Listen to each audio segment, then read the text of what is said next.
ഈശോയുടെ നാമത്തിന് മാത്രം ഉണ്ടാവട്ടെ. എൻ്റെ പേര് ഡിന്നി എന്നാണ്. ഞാൻ ആദ്യമായിട്ടാണ് ബൈബിൾ റീഡിങ്ങിൽ ജോയിൻ ചെയ്യുന്നത്. എൻ്റെ ഒരു ആത്മീയ സുഹൃത്ത് വഴിയാണ് ഞാൻ ഇതിൽ പങ്കെടുക്കുന്നത്. ബൈബിൾ റീഡിങ്ങിൻ്റെ സമയത്തൊക്കെ എനിക്ക് ഭയങ്കര തടസ്സങ്ങളായിരുന്നു അന്ന് തൊട്ട്.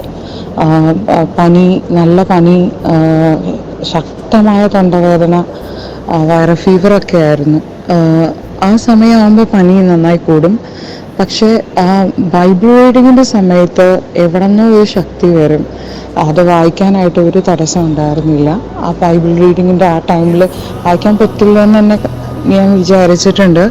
പക്ഷേ വായിക്കാനായിട്ട് ആ ദിവസങ്ങളിൽ ഒരു തടസ്സവും നേരിട്ടില്ല. ബൈബിൾ റീഡിങ് കണ്ടിന്യൂ ചെയ്യാൻ പറ്റി.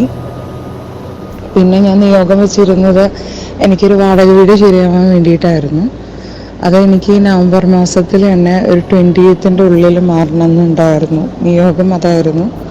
അതെനിക്ക് ശരിയായി എൻ്റെ വീടിന് എനിക്ക് അനുകൂലമായ സാഹചര്യത്തിൽ തന്നെ കിട്ടിയ, എനിക്ക് വേണ്ട ഒരു സാഹചര്യത്തിൽ വേണ്ട സ്ഥലത്ത് തന്നെയാണ് ദൈവം അത് ഒരുക്കി തന്നത്. ദൈവത്തിന് മാത്രം.